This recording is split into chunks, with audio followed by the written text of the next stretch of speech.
Welcome again.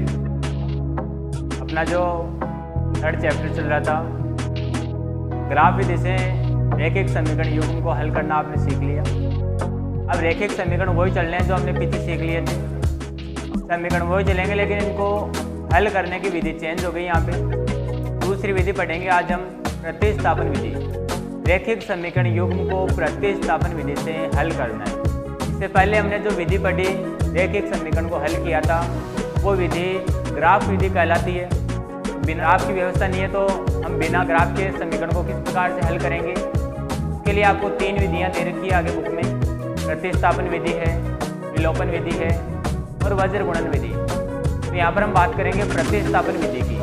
तो प्रतिस्थापन विधि कैसे काम करती है, क्या इसका तरीका होता है, पूरा सिस्टमेटिक तरीके से आप इसको समझेंगे। तो इसमें जो पहला क्वेश्चन है x प्लस वाई बराबर 14 और x माइनस वाई बराबर 4। इस समीकरण युग्म को हम प्रतिस्थापन विधि से हल करने वाले हैं। देखिए प्रतिस्थापन विधि से हल करते हैं इसका। x प्लस वाई बराबर 14 समीकरण 1 दिया हुआ है, x माइनस वाई बराबर 4 यह आपको समीकरण 2 दिया हुआ है।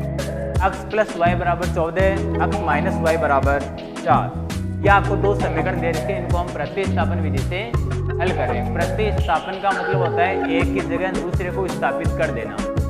जैसे कोई वस्तु यहाँ पे रखी हुई है उसको हम हटा के दूसरी जगह रख देंगे और जहाँ पे ये वस्तु थी उसकी जगह कोई दूसरी वस्तु हम रख देते हैं, तो ये एक दूसरे का प्रतिस्थापन कहलाता है। एक की जगह दूसरे को बैठा देना, उसकी जगह दूसरा मान पुट कर देना प्रतिस्थापन कहलाता है। तो यहाँ हम x और y का प्रतिस्थापन करेंगे।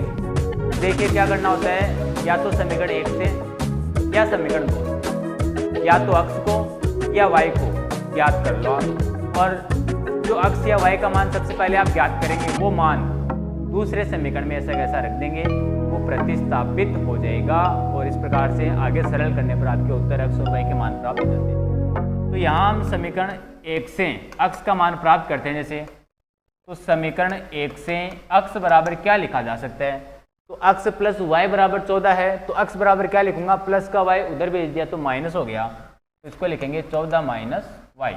ये x का मान आ गया आपके पास y के पदों में। x बराबर क्या हो गया, 14 माइनस वाई। इसको हम बोल देंगे समीकरण 3। ये जो पहले समीकरण से हमने कौन सा तीसरा समीकरण प्राप्त कर लिया x का मान, ये जो मान आ गया वो दूसरे समीकरण में आपको लिखना है। तो x बराबर 14 माइनस वाई, यह सीधा लिख दें समीकरण 2 में x का मान रखने पर। समीकरण 2 में x का मान लिखेंगे तो समीकरण 2 में x लिखा हुआ है, x की जगह क्या लिखना आपको, 14 माइनस वाई। x की जगह लिखा, यह तो x की जगह, फिर आगे माइनस का y, माइनस वाई बराबर में क्या लिखा हुआ है 4। तो सरल करें, 14 माइनस वाई बराबर में 4। 14 जो प्लस का है इसको उधर भेज दे, माइनस में हो जाएगा। इधर माइनस का y और माइनस का y कितने हो गए, माइनस के 2y हो गए 4, और ये 14 इधर आके माइनस हो गया, 4 माइनस 14। तो यहाँ से माइनस के 2y के बराबर क्या लिखेंगे, 4 में से 14 घटा दो, 4 में से 14 घटाएंगे तो माइनस का 10 आएगा।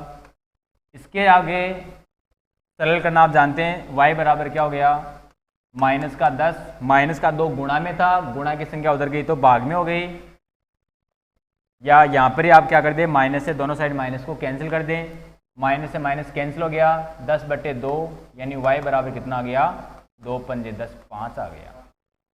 y का मान आ गया आपके पास। ये y का मान आप किसी भी समीकरण में लिख सकते हो, 1 में, 2 में, 3 में, लेकिन मैं कहूँगा आप इसको जो समीकरण आपने सॉल्व किया था, तीसरा जो समीकरण आ गया था उसमें लिखेंगे। तो समीकरण 3 में या समीकरण 3 से x बराबर क्या है, 1 को ही चेंज करके लिखा है। आप चाहें तो समीकरण 1 या 2 में भी लिख सकते हैं, उसमें आपको थोड़ा सा पक्षांतरण करना होगा। अगर यहाँ लिखते हैं तो डायरेक्ट आपको वैल्यू प्राप्त हो जाएगी। तो समीकरण 3 से x बराबर 14 माइनस वाई, x बराबर 14 माइनस वाई, y की जगह क्या लिखना आपको, 5 लिखना है। तो घटा दो, तो घटाने पर कितना आ गया, 9। इस प्रकार से x का मान क्या आया आपके पास, 9 आ गया। तो x का मान 9 और y का मान 5। लास्ट में लिखते हैं एक साथ, अतः x बराबर 9 y बराबर 5, ये इसका उत्तर हो गया।